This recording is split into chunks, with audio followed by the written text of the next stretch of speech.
Good afternoon, everybody. Colin here with Techout. Today, a little bit of a special unboxing here.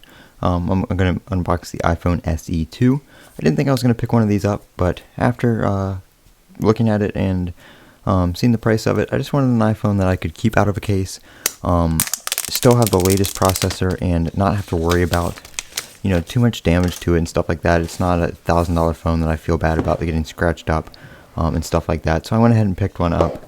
And right now, purchasing the Product Red variant does go to support COVID-19 through the Product Red Foundation.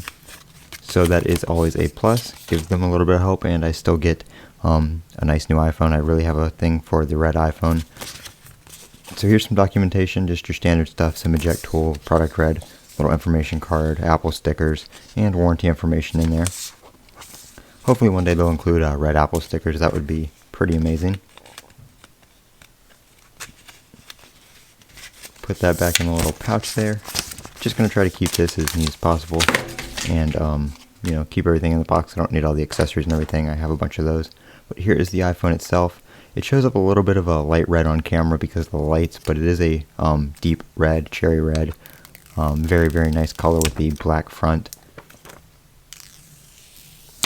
Let you hear the peel there. So there it is. One thing I'm liking about this phone is the Touch ID and the home button.